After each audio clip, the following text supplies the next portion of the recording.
All right, everyone, welcome back. In today's episode of the Lighthouse Sessions, I have my old and dear friend, Pete Kane, with me. Pete, why don't you tell my audience a little bit about who you are, what you do? So I am in Atlanta, Georgia. I have a community of key persons of influence. I love helping people discover the magic in them and shine it on the world. Most people are missing the digital transformation, so I hope to help them understand that we're now globally. We've gone from local, we still have local, but helping people discover the global opportunity. I love it. And you and I go way back, and I know we both have a deep love for local. Um, However, there are some people, and we'll talk about key person of influence, is I think a lot of people, they have the best recipe, they're the best kept secret in their community. And the days of that community being, this block in Atlanta is gone. We still have bricks and mortar businesses, but especially when we get into experts and expertise, you might have, I have a friend who works with people in the divorce space. Maybe somebody in the US reads your book and says, oh my God, thank you.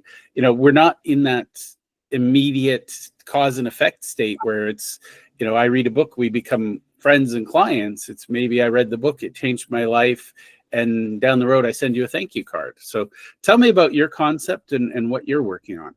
Yeah, so I was just talking to a friend. He was at our BNI is something we've always shared. BNI, Ivan Meisner, when he created it was wonderful because it built relationships.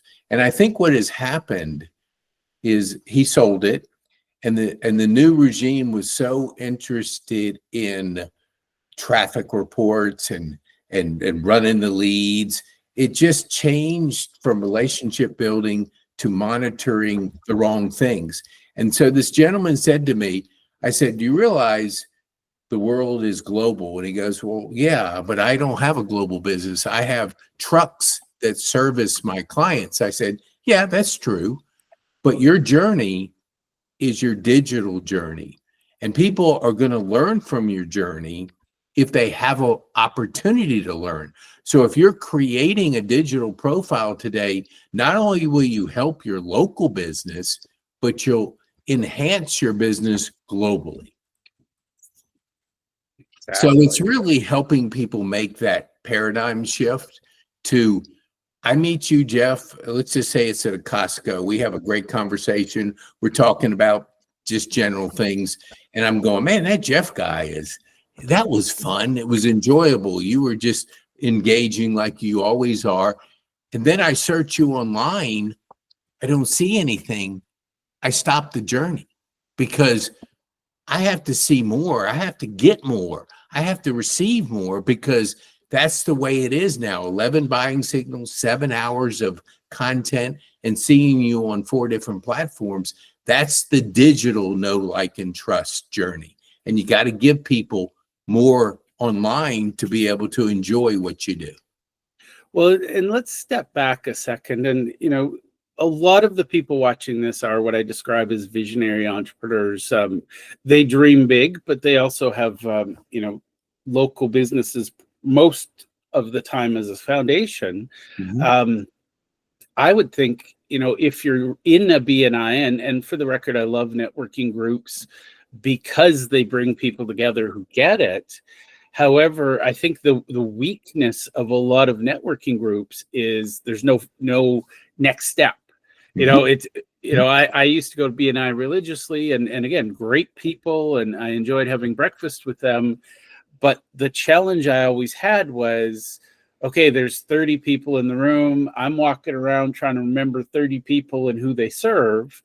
And, the human brain is really annoying at losing things when you need it the most. Car keys come to mind. But, with networking, it's always this challenge to, and again, I used to do BNI way before the world was really online, but up to me to remember, okay, here's what Pete does. Here's how I describe it. If I get it wrong, I'm doing both people a disservice. Yep. Totally. And I think, you and I both play the long game, but let's talk about some of the things you're helping people do or things you're doing with your coaching to help people connect that dot from, hey, nice to meet you, to how do we work together? Because to me, that is the most cringy conversation. When I introduce people, I give them context, and yet they both sit there going, well, how do we work together? And both go into this, I call it Terminator sales bot mode, where you're like, must sell. And it's like, no. Start with the conversation. Then you decide if, diagnose first, then treat. That's a great question. I used to do podcasts first, and then I do a strategy session after that. And I found people were very distracted. They get the podcast, they love it, but they would be distracted to the point that they wouldn't think that getting clarity in their life and understanding what is your strategy. So now I do strategy clarity session first. I have a good understanding of where they want to go. And then during the podcast, I can have a great conversation with that information that they've shared with me, so I can better serve them through the time they spent. And you're exactly right. I went to a BNI a month ago, and I've had, in that BNI, I probably had 6 or 7 people on my podcast. And it was like, when I walked into the building, and you said it back a couple of years ago, people are going to go, they're just going to instantly recognize you, because you have an incredible opportunity to get to know people, build relationship with people, and create an asset that people can use to their own benefit. But I'm on there, and I met a guy, and I never met him in person because he was on my show, and I heard his voice, and I go, holy mackerel, that's Brian. And I knew him, and he's pacing, he's just doing a wonderful job. But when he came up after me, we were talking, I said, it's great that you're leading this BNI, but here, one thing that you have to be very aware of today is your time. You're spending 2 hours here every week. Yeah. Plus you're driving, plus you're doing one-on-ones, plus you're preparing. How many hours are you spending every week on your local business? You have to think global. Now, and to think global, you better be in a position to have the time to create a global profile, to create content. So it was like, they don't think about time as their most precious asset. Well, and I'm going to go so far, and I can rant about networking, because I think a lot of people assume their time is free because they're not paying for it. Exactly. And I always look at it, this goes way back. I think Perry Marshall first woke me up to this, that, not all time is equal, and not all time is well invested. And I think for me, I look at, everything I say yes to, I have to say no to something else. Yep. And to me, what I find with networking is, again, so many people are showing up with the intention today, I'm going to sell something, and they're ignoring the numbers of networking. They're ignoring the value. Very dumb luck if you happen to show up in a room, whatever that room is, and say, hey, everybody, I'm selling X. And somebody in the room goes, oh my God, I've been looking for X, and you're the only person that's reached out to me. That doesn't happen. It doesn't. No. And I know you, and I believe that was the whole foundation of BNI, was get to know each other over time, build that relationship. I find it fascinating, because the people who adamantly tell me networking don't work failed out of BNI because they didn't follow the system. And yet the people who tell me networking works, they are thriving in BNI. And it fascinates me. It's the same system, but I think what's different is the mindset that's coming in, and I'm going to be honest, I've been approached by a couple of people who are selling networking groups, and it's a hard sell. Basically you can tell they've got seats open, they need to sell. I have no interest in being a seat in a filled seat. I want to be part of a community. And I think the best networkers in BNI, it's fascinating because most of them go on to lead territories, and there's different layers of BNI, and the one you see when you go to their 2 free sessions is not the same one that the most successful people see. So you're exactly right. And it's amazing. When I went to this, there was about 50 people in the room. There's a fair amount of energy, and I'll bet you 25 of them didn't know how to pitch. Yeah. And if you're an entrepreneur and you don't get the pitch right down, concise, like you can't just blobber a bunch of stuff, because if you can't build curiosity and people don't lean in and say, Jeff, tell me more about this, then you're not creating any curiosity, and they're not showing you they're interested in you, because most people could care less about what you do. Yep. It's just a fact of life. So if you're blobbering a bunch of stuff on them, you're just wasting valuable time, and you're just pushing them away. Absolutely. And one thing I talk a lot about is the power of 3, because I go to these networking events and I get it. Some people are painfully nervous, but for some reason they don't stop and think, I need to rehearse this. And coming back to the power of 3, Yes. If you tell me, if I say, what do you do? And you say, I see this on construction vehicles all the time. I do roofs, I do basements, I do garages, I do kitchens, I do bathrooms. Number one, I don't remember all of your things. I remember 3 at most. Number 2, I don't believe you, because if you basically say we're great at everything, I don't believe you. At that point, I need to see proof. So I believe you're better off having a couple of really good, well-practiced, and I love your point about curiosity. And a lot of people, they walk in a room and say, I'm an accountant. When I used to network, I guarantee that was a great way to end a conversation, because I'd say I'm an accountant, and they go, oh, everybody here is, or, everybody knows somebody who's somebody. But if you have something that's unique about you, or something creative, so how do you help your people find that creative piece? Yeah. So if you said, Pete, tell me what you do, I'll say, we generate leads, create cash flow, and build thriving communities.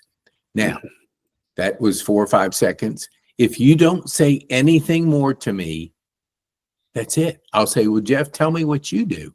Yeah. I'm not interested in telling you I do podcasts and I publish books, I do live events, I do summits. That is not even interest. If you can't build the curiosity and you don't say to me, well, how do you generate leads? Yeah. I'm not going to say anything more, because you're not showing any interest. Why do I need to continue to throw up on you? Yeah. And that's the thing. You're not going to convert somebody who's bored out of their mind. And, a good cue is if people's eyes glaze over, you've over introduced yourself. And, Yes. I will say, as a podcaster, I'm trained to be, I've trained myself to be curious. Yes. I have at least 3 follow-up questions for each one of those 3 things. Mm-hmm. Who do you generate leads for? How do you generate? What's your favorite way? Building community. Tell me about that. But again, if you're not interesting, I have a friend who's a marketer. He's a branding expert. And he said the greatest sin in marketing is to be boring. And yeah, that's right. It is. I was listening to Brendan Bouchard talk about Larry King, and probably, he's done more more TV shows than anybody out there. And he's like 80, whatever he is, he's in his 80. But he asked him, so what do you think helped you be as successful as you? And he said, curiosity. Yeah. One word. He didn't say, oh, I showed up with it. He said, I built an appetite for being curious. Yeah. That helped me be the best at what I did. Yeah. And I will point out, he didn't talk about where he went to school. By the way, that's one of my head is ready to explode when somebody, I love entrepreneurs and visionaries in particular, but they'll give you the resume from, the day they learned how to walk and talk. And it's like, I don't genuinely, I'm proud of you. Well done. But I don't care. Yeah. Let's get to what are you doing today? And, one of my filtering questions, which absolutely fascinates me, it confuses people. I ask, what are you curious about today? And if somebody's not curious or they are confused by that question, thank you. Bye. Yes. I love that. I introduced a lady that I know in my Rotary to another person at a trade show. I was so embarrassed because I saw the lady who was receiving the information. She was saying to me in her mind, what on earth were you thinking introducing me to this person? It was talking. Yeah, it was like, I was going, oh my gosh. And it's like, if you do not rehearse and know, and I believe in the three things, we've shared that. If you can't concisely say in just a bump in to something that people ask you, then you're going to blow opportunities every single day. Yep. And, it's funny because I can describe my business in 3 words. I'm not going to bother because people know coming here, they know that. But for each of my 3 words, I have 3 follow-up words. Mm-hmm. And that to me, I get it. People are nervous and I've been there, but I've networked enough that, drop me in any room and I'll find somebody that's fascinating. Like I just look for that in people and I'm curious, but a lot of people get nervous. So they don't rehearse, they're not prepared. And then they get there and they do, it's like the exorcism. They just keep vomiting and it's like, stop, please. But it's that nervous energy. And I think that would be one thing. I'm not here to judge. I'm here to say it's okay to be nervous. Mm-hmm. And if you're nervous, there's a solution. Yep. It's not show up and throw up. And by the way, there's the person who says too much, and then there's the person who says too little. And I want to hear a story from you if you've met this person, but I met them at a lot of networking events, not necessarily BNI, because that is not what they do, but I call him the blackjack dealer. He's the guy with a stack of business cards that thick, and he walks around the room and he's dealing them out. And I've been interrupted. I've been in a conversation where they hand you their card and then they leave. Mm-hmm. And I'm looking at the card going, what was that? Yeah. I personally don't give out cards unless somebody says to me, Pete, do you have a card? I just don't, because you're right. I like, you have those type of people, and I like the people who go, I got to be everywhere. Mm-hmm. No, really, you only have to be somewhere. Be present, be online, because if you build curiosity, I guarantee if you do it right, I'm going to my phone and I'm gonna search. Yeah, it's too easy. I got a supercomputer in my hand. Yep. I can find out all I need, and if I want to know more, and you built your curiosity, you've done a good job. Yeah. Now you have to show up online. You have to be there. Yeah. Well, and I would go so far as to say you have to be everywhere that your people are, which is a very subtle nuance, because a lot of people here have to be everywhere. Okay, and they're either everywhere or nowhere. But the reality is, if you serve left-handed dentists in Atlanta, you just have to be known in that community. Yes, totally. And if you don't believe it's a thing, Google it. But there is left-handed dental societies in the U.S. I don't know about Atlanta, but yeah. If you understand your audience so well, yep. I just happen to know somebody who is a left-handed dentist, and one day he was explaining how frustrating it was because the salespeople didn't understand that he needed special tools. Mm-hmm. And I was like, oh my God, that is such a unique niche. Again, and I would bet in every industry, I feel like memory serves me, you are lefty. There are left-handed people that, my son is left-handed and he's learned to play a right-handed guitar because we didn't know there was such a thing as a left-handed guitar. Yeah. So And, true. Sorry to my son, but I'm right-handed, so I view the world from my lens. But now that he's older, we didn't know things. We didn't know he was left-handed until he started school, really. But the aha moment is when you get to know the people you want to serve and genuinely care about them, you will see solutions that you would have missed the day before. Totally. Yeah, I think it's when you know your ideal prospect, and I don't look for prospects, I look for partnerships. Yeah. I look for people that I can collaborate with. So when I do network, which I do a lot less because I'm creating content right now, but let's just say in the next month, I do more networking.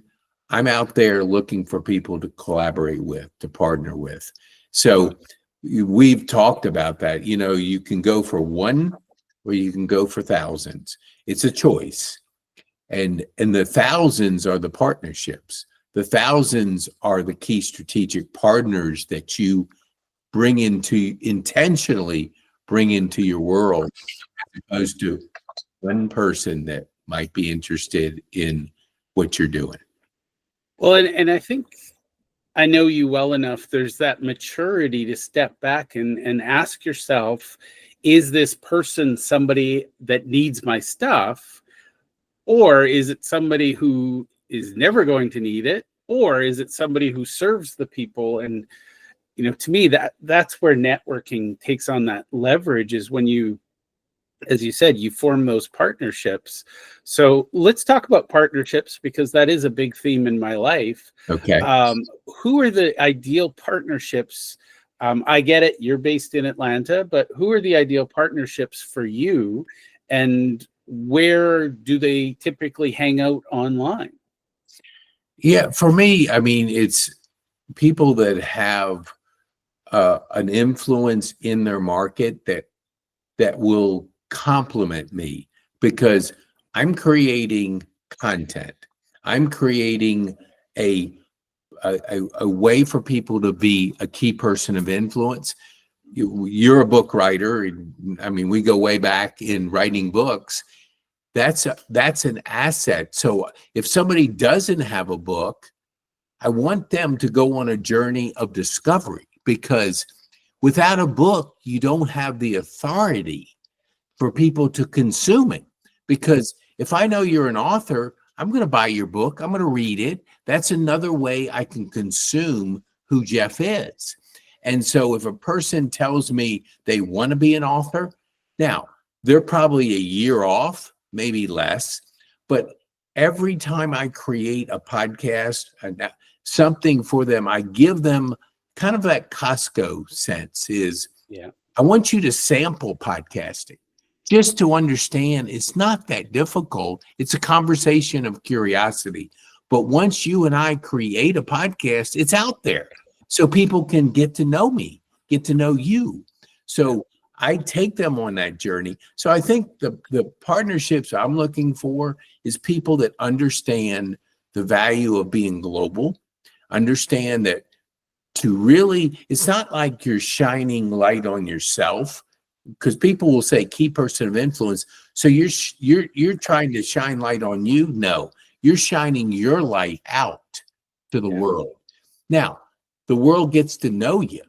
The ones that are attracted to you, that's who you want. That people say, I love to speak. I'm not really good, but I can learn. Yeah. It's okay to have fear, but don't let fear own you. You got to push yourself. You got to challenge yourself.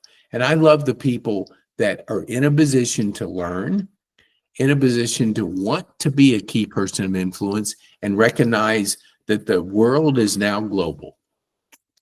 I love that. And I think that's a key, my business, my analogy is the Pharos Lighthouse. And, a lot of people think I'm referring to myself as the light. I'm like, no. I'm just the lighthouse keeper. Yes. And my network, you are the light bulbs that shine out into the world and say, here's what's going on. It's fascinating because people who don't know me, they assume you're a podcaster, you must be an egomaniac.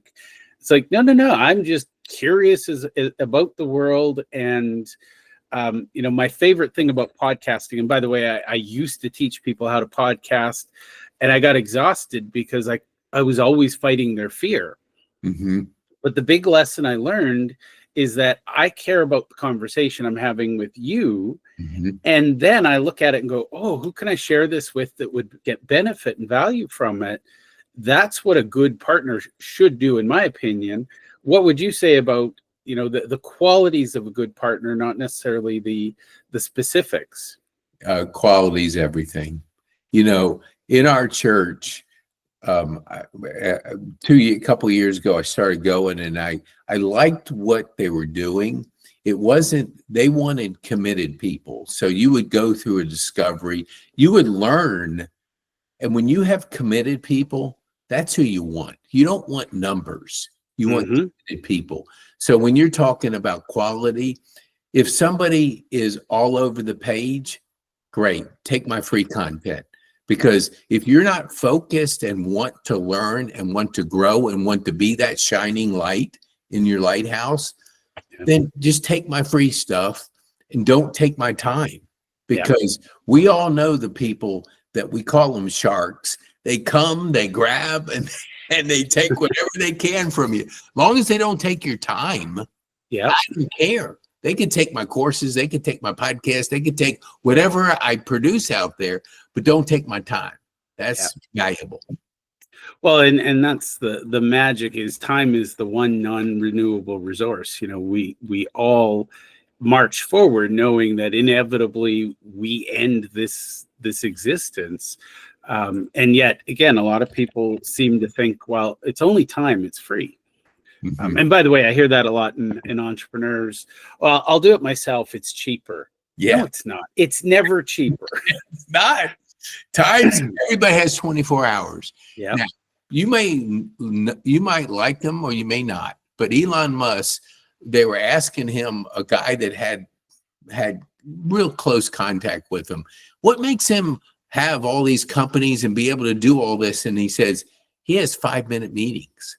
Yeah. So if you're a person that says, when I do a one-on-one, it's going to be an hour, well, maybe you could do it in 5 minutes. But if you don't value your time, you let time control you and you're going to waste it. So you have to, the most valuable asset we have is 24 hours.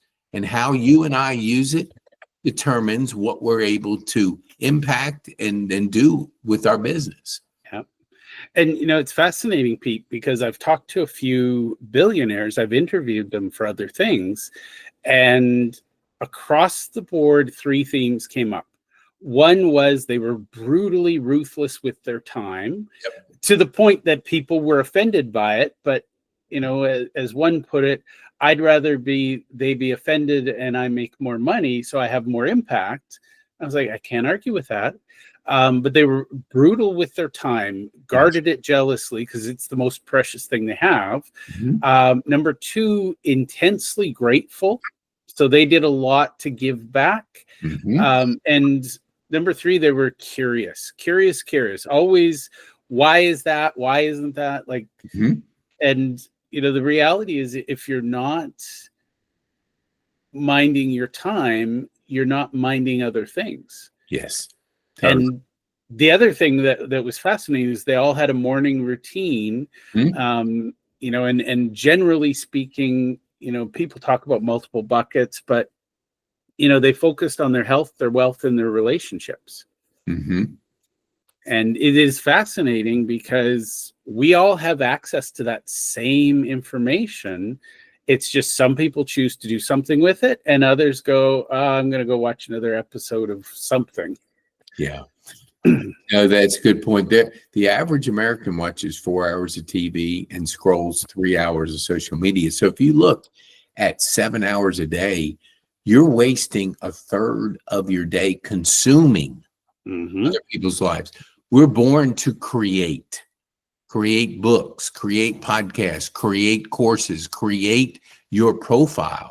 And if you're consuming other people's lives, you'll never fill yourself up, because we're born to create. And that's where I see the paradigm shift I hope to make with people is, don't consume other people's lives. Let's create your life.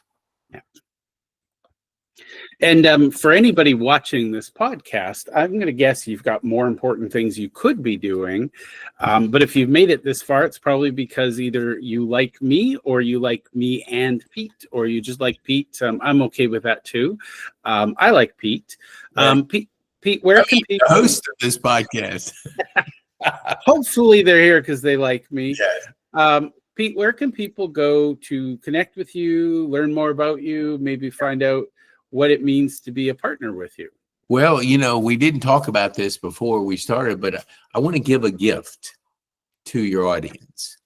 And you're part of the gift, Jeff. So I think you know it, but I'm not sure, because, we text back and forth, but we haven't talked in a couple months, whatever. So we knowing what we're each doing, we're not dialed in like we were before. But if you go to petekane.me/masterclass, you're going to get a gift, my digital ecosystem that your audience can enjoy. Now, I'll give them a little heads up. Number 9 on that step is called AI, and it's by a guy named Jeff Borschowa, a free course. So we want to make sure our people understand the power of where we're going. There's 6 major trends happening. And if you don't recognize these trends, you're going to miss them. If you're too busy being distracted, you're going to miss it. But if you get and start our masterclass, you're going to understand a pathway, and you better be implementing AI in your business or you're going to miss out. And I remember what you used to say to me a couple of years ago, Jeff. You said, "Pete, are you doing anything with AI?" I said, "I'm too busy. I'm doing podcasts. I don't have time for that stuff." And you kept saying, "Just start playing with it." And you kept telling me that. And then when I did my first course, I'm dyslexic and ADD. So I flunked English in high school. So English wasn't like my shining star. So when I went to AI and I said, "Can you create a course on mindset, goals, and habits and incorporate the 10 steps?"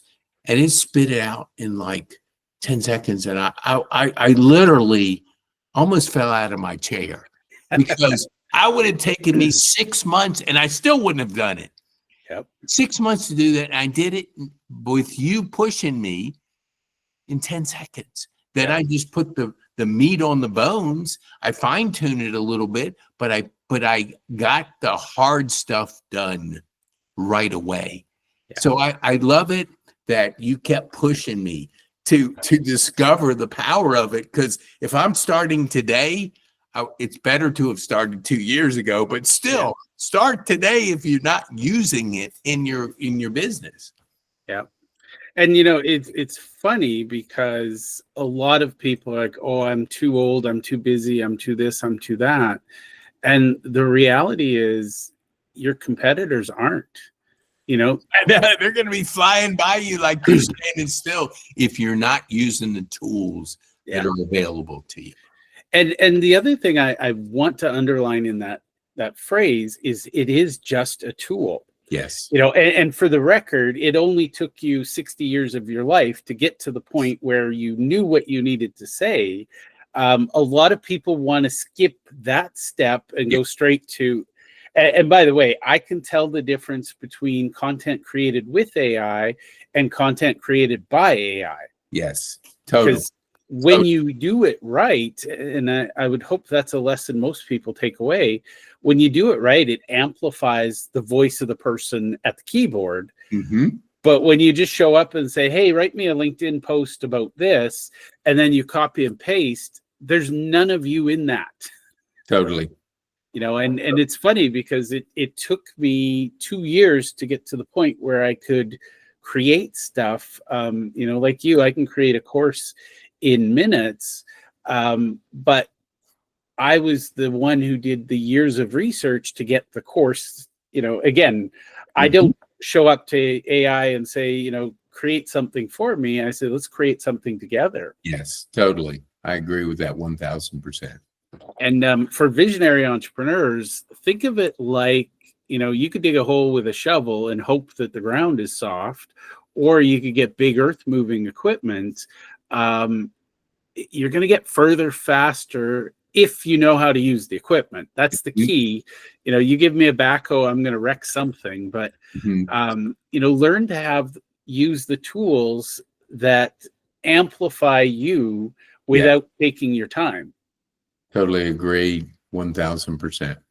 Awesome. Now, Pete, is there anything I should have asked you that you want to talk about that I haven't yet? Yes.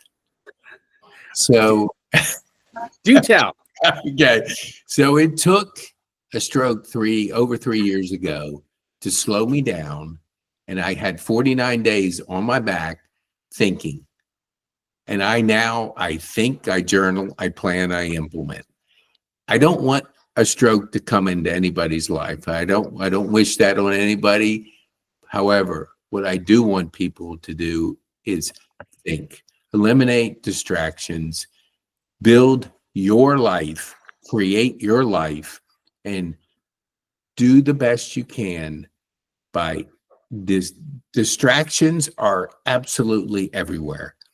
And if we allow ourselves to be sucked in to distractions, we're not creating our life. So think, journal, plan, and implement each day. You said about the morning routine. I get up at 3:30 to 4 every day. I do the same thing. I think for almost 45 minutes to an hour. Just think.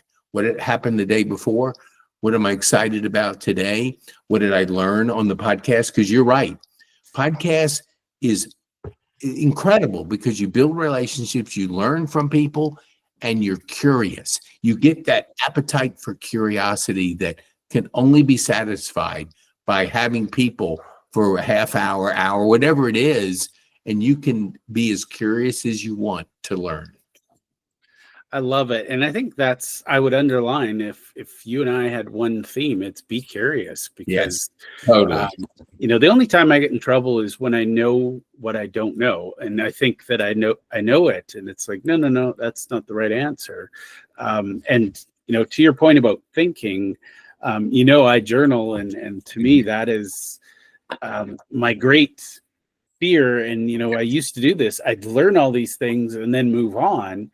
And now it's, Pete, this might shock you, but I actually donated my entire book collection to charity.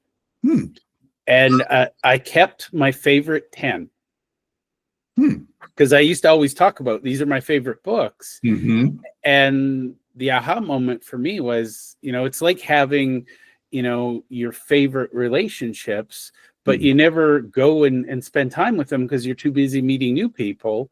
I thought, I'm going to spend a year just absorbing and refining and reflecting on these 10 books.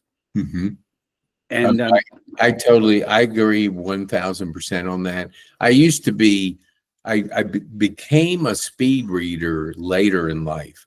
I was a remedial slow reader, but I trained myself to learn faster, but I focused only on a few books to go really deep. And I think if you're just skimming all the time, you're not going really deep, you're missing so much wisdom. Yeah. And for me, I'm a speed reader as well. So I'd get through a book and I'd be like, okay, there was one or two things in there, nothing life-shattering, life-altering. Now it's like I'm going mining and I'm going to go deep. And one thing I do, and I'll share this with you because I think you'll appreciate it. I have my own AI model where I share my thoughts on the book, and I'll ask it, what are other experts that can guide me? Again, instead of going wide, I'm going really deep on things.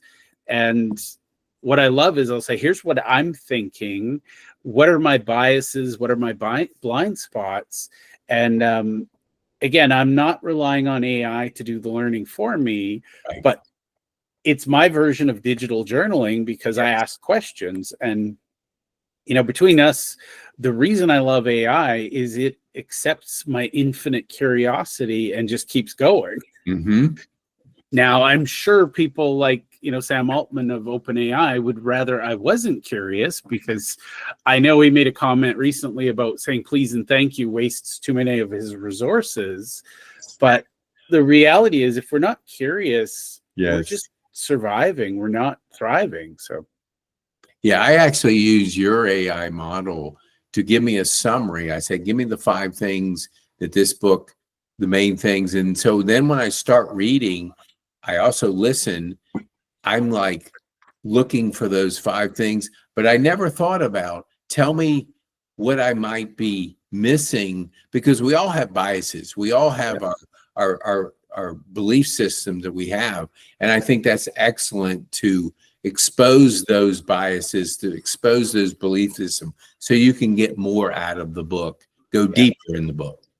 well, and it's kind of an AI sandwich, because before I read the book, I ask AI to tell me what to look for. And then as I'm reading, I'll share what I found. And then afterwards, I'll say, what did I miss? Yes. And you can't do that. One year, I think I read 60 books. I was in a binge reading phase. I implemented nothing.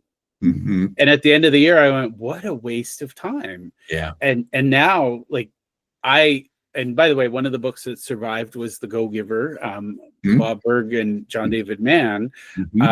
Most people will laugh because it's a teeny tiny little book. It's not huge, but the message in it is so profound. Yep. It's kind of like Bible study. As far as I know, we haven't written new chapters in the Bible in a few hundred years, but people are still discovering new things. And honestly, I think it keeps your brain young because you're connecting new ideas. Totally. So one other thing, thanking you, because after my stroke, I couldn't do digital marketing. And you said, Pete, why don't you do podcasting? You like golf. And you pushed me to do something I had never thought about. And I fell in love with it because I discovered my curiosity could be fed on a podcast. And so I went from golf to senior living. Now I do local. But yes, you started that journey, and I appreciate you.